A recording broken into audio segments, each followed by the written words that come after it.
8:10 en este momento.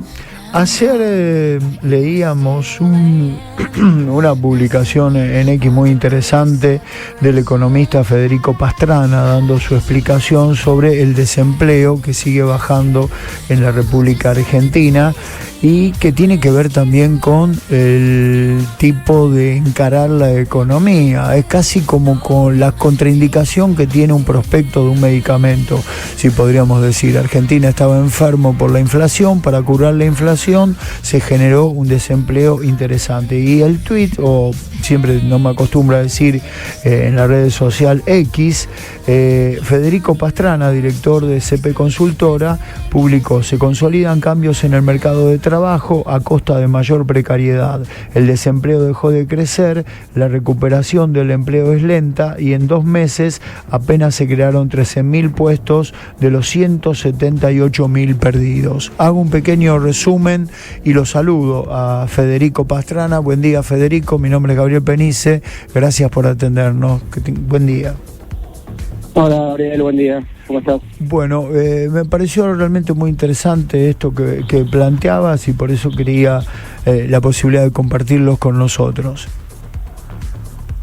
Bueno, sí, efectivamente lo que trataba de explicar ahí era las características que tiene el mercado de trabajo en Argentina hoy, que básicamente está relacionado con una crisis que empezó a recuperar, digamos que Argentina empezó a salir de la crisis, se empezó a recuperar. Ahora, esa recuperación se da con ciertas características particulares. Los datos son del tercer trimestre, o sea, son de hace unos meses, y lo que muestran es que esa recuperación todavía está generando poco empleo registrado y que los empleos que se perdieron durante la crisis, una parte fue el desempleo, pero también una parte importante a empleos de peor calidad. Básicamente, o empleos en negro o cuentapropistas. Pensando en el futuro, esa es la explicación de lo que sucedió en su momento. Se le encuentra una razón por la cual existe el desempleo. Ahora, pensemos en el futuro inmediato. ¿Cómo imaginás que puede el gobierno recuperar eso? Bueno, la verdad que yo creo que hay cuestiones que se empezaron a consolidar, ¿no? Es un poco la idea de analizar los datos a lo largo del tiempo y tratar de pensar el futuro en relación a lo que fue pasando, ¿no? A mí, cuando tengo que hacer proyecciones hacia adelante, a mí me gusta pensarlas en relación a lo que viene pasando. Y la verdad que lo que viene pasando es que, a pesar de que haya recuperación, esa recuperación hoy no crea tantos empleo en blanco, ¿sí? Empleos registrados, con lo cual ahí hay un punto importante, porque también hacia la dinámica de los ingresos. Pensemos que un empleo negro cobra alrededor del 40% de lo que cobra promedio un trabajador en blanco, y un cuentapropista alrededor del 60% de lo que cobra un trabajador en blanco. Entonces, si nosotros estamos en un crecimiento económico que genera poco empleo registrado, ahí vamos a tener un punto importante. Lo otro es que hubo un deterioro bastante grande de las horas trabajadas. Y eso también probablemente esté relacionado con que los empleos que se consiguen son empleos que no son tan bien pagos. Básicamente hubo una retracción salarial importante, y el gobierno recién ahora está llegando en los mejores indicadores salariales que tenemos, está llegando a los niveles de noviembre del año pasado, o sea, los niveles precrisis, y esos niveles eran históricamente bajos, ¿sí? Eran los niveles salariales más bajos de los últimos 12 años. Entonces, probablemente esta idea de los trabajadores pobres, es decir, que vos tenés un trabajo, pero no te alcanza para llegar a fin de mes, tenés que tener más trabajos, ahí está uno de los secretos, tal vez, del telón de fondo de lo que está pasando. O sea, por ahí nosotros vemos indicadores que tienen bastante empleo, pero ese empleo no es de tan buena calidad y está mal pago. Entonces, la gente probablemente, lo que está pasando es que necesita trabajar más horas, no las consigue, y además tiene que tener varios empleos, ¿no? Varios trabajos para poder llegar a fin de mes y conseguir buenos niveles de bienestar, ¿no? Pregunto, ¿se puede trazar un paralelismo con lo que sucedía en la época de Menem? Mira, la verdad que yo creo que todavía no. Me parece que el gobierno está tratando de estabilizar. Ahí hay que hablar un poco más de macroeconomía, ¿no? Yo creo que el gobierno está tratando de bajar la inflación todavía, que no ha logrado, si bien obviamente bajó muchísimo la inflación, y eso se ve, se nota. La economía está más estable, el gobierno logró controlar el dólar.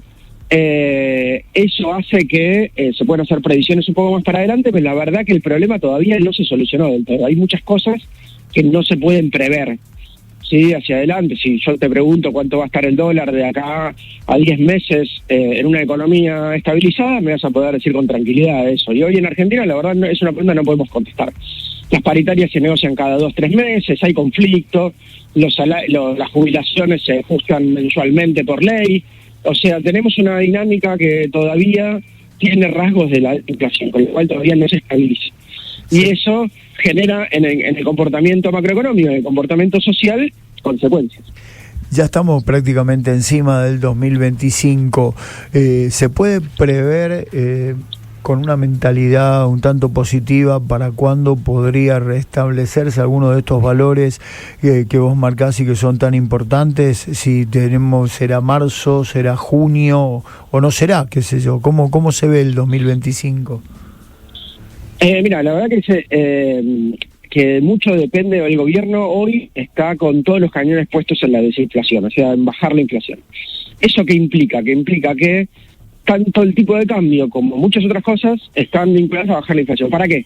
Bueno, porque el gobierno tiene como prioridad, el gobierno cree que bajando la inflación se articula toda la macroeconomía y eso lleva a mayor inversión, mayor crecimiento, etcétera. La verdad que en ese camino, independientemente de esa discusión que uno puede decir, sí, más o menos, mirá los 90 crecimos en una parte, pero después tuvimos la crisis más grande de la historia, entonces es un problema.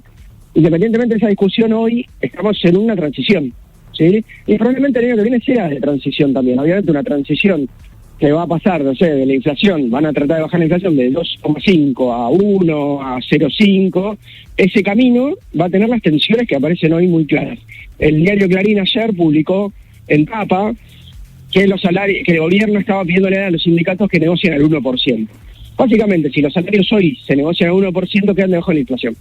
¿Qué está mostrando eso? Que los esfuerzos para bajar la inflación que hace el gobierno tienen una consecuencia sobre los ingresos, ¿sí? Y hacen que los ingresos no se puedan recuperar en el corto plazo, ¿sí? Con lo cual hay una postergación de la recuperación de ingresos y eso hace que probablemente 2025 no sea un año en donde haya grandes recuperaciones de ingresos, porque todo el modelo económico está muy relacionado a esa necesidad de bajar la inflación y de controlar el dólar, ¿no? Que son las dos variables en el marco del ajuste fiscal. Hay una necesidad de poner todos los cañones en bajar la inflación y eso tiene consecuencias en la recuperación de ingresos, en la recuperación de la actividad, etcétera. Y, por ejemplo, hay algo que ya prácticamente no se habla o se habla muy a cuentagotas y que en su momento era casi un caballito de batalla, que era eliminar el cepo. Indudablemente que es uno de los factores que impiden o que miran de reojo a aquel que pretende invertir que no esté en Argentina, en este país, y el cepo es algo que no le permite o no le genera confianza. ¿Será precisamente el 2025 el año que desaparezca el cepo? Yo creo que el gobierno está muy cómodo con el cepo, con el control de cambios. Está muy cómodo el gobierno en eso. Hubo un viraje muy importante en la política económica. El gobierno empezó con un esquema de dolarización y competencia de monedas. Inicialmente de dolarización, de cambiar la moneda, porque la moneda nacional no servía para nada. Y eso tenía consecuencias. Era un programa económico que iba hacia un lugar y ahora tenemos un programa económico que va hacia otro y básicamente el gobierno cuando le preguntan si hoy va a sacar el cepo, la verdad que todos los argumentos que da es a favor de que no los va a sacar.